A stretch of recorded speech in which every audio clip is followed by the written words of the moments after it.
नमस्कार दोस्तों, स्वागत है आपका इस वीडियो में। आज की इस वीडियो में हम लोग बीटीएससी एएनएम रिजल्ट की प्रक्रिया क्या कुछ हो रहे हैं उनके बारे में हम लोग जानेंगे। जैसे कि हमने आपको केस को लेकर भी अपडेट बताए थे, कल की जो सुनवाई हुई थी उनके बारे में भी हम बताएंगे कि हाई कोर्ट का क्या निर्देश आया है, आप लोगों का रिजल्ट पर क्या होंगे, रोक लगेगा या जारी किए जाएंगे आयोग की तरफ से। ये सारी प्रक्रिया का अपडेट हम आपको बताने वाले हैं और सारे जो कट ऑफ को लेकर क्या कुछ रहेंगे क्राइटेरिया वो भी हम आपको बताएंगे। तो जैसे कि आप सब की जो लगातार नॉर्मलाइजेशन को लेकर भी क्वेश्चन रहता है कि सर मेरा कितना बढ़ेगा, मेरा कितना बढ़ेगा, तो इनके बारे में भी चर्चा करेंगे कि किसका कितना बढ़ेंगे और आगे की जो प्रक्रिया है वो कब से शुरू करने जा रही है बीटीएससी आयोग। तो जैसे कि आप सब का जो आंसर की है वो दे दिया गया था, तो आप सब ने मिला लिए थे। तो उसके बाद सारे अभ्यर्थी का जिनका भी नंबर चाहे कम आया हो चाहे ज़्यादा आया हो, सब नॉर्मलाइजेशन में जो नंबर बढ़ेंगे उनका इंतज़ार कर रहे हैं कि मेरा कितना नंबर बढ़ेगा। तो ये हम आपको क्लियर कर देते हैं। कोई भी यदि आपको बता रहे हैं कि इतना नंबर बढ़ेगा या इतना नंबर बढ़ेगा तो वो गलत है। वो आपको जो नॉर्मलाइजेशन बढ़ता है वो बहुत सारे फैक्टर पर डिपेंड करते हैं और उनको उन जो आयोग है आपका उनके तरफ से नॉर्मलाइजेशन को लेकर अभी जो नोटिफिकेशन है वो नहीं दिया गया है। वैसे तो नॉर्मलाइजेशन की जो प्रक्रिया है वो होंगे ही, लेकिन इसका जो एग्जैक्ट पता चल पाता है वो रिज़ल्ट आने के बाद ही पता चल पाता है कि कितना बढ़ेंगे। जैसे उसका फॉर्मूला है, मतलब कि उसका निकालने का जो है फार्मूला दिया गया है। फार्मूला जो कि एग्ज़ाम का जो नॉर्मलाइजेशन का फार्मूला होता है वो आप गूगल पर सर्च करिएगा तो वहाँ से भी निकल जाएंगे।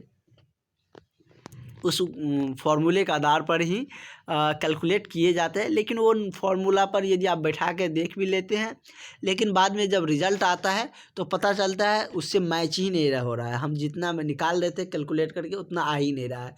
तो नॉर्मलाइजेशन का जो फंडा है वो रिज़ल्ट आने के बाद ही पता चलता है कि किसका कितना बढ़ा है, लेकिन बढ़ता है ज़रूर।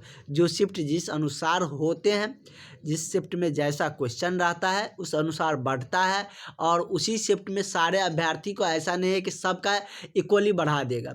जिसका करेक्शन सही रहेगा उसका नॉर्मलाइजेशन में नंबर भी बढ़ेंगे ज़्यादा।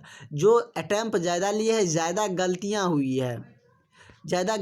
हुई है तो उनका नॉर्मलाइजेशन में थोड़ा कम नंबर बढ़ेंगे, क्योंकि ये नॉर्मलाइजेशन का रूल है कि आपने यदि हो सकता है पूरा अटैम्प्ट ले लिया, ज़्यादातर गलतियाँ ही हैं, तो आपको नॉर्मलाइजेशन में जो इंक्रीज होंगे जिनका ज़्यादा सही है उनके तुलना में थोड़ा कम आपका नंबर इंक्रीज होंगे। तो ये बात ध्यान में रखिएगा, क्योंकि आप सब ने जो आंसर की मिलाए हैं तो उसमें आपको पता चल गया होगा कि हमारा कितना रॉन्ग हो रहा है और कितना हमारा सही हो रहा है। ये सारा पता चल गया होगा कितना करेक्ट हो रहे हैं, कितना हमारा गलतियाँ हो रहे हैं। इस अनुसार आपका जो नॉर्मलाइजेशन में नंबर है उसी पर डिपेंड करते हैं।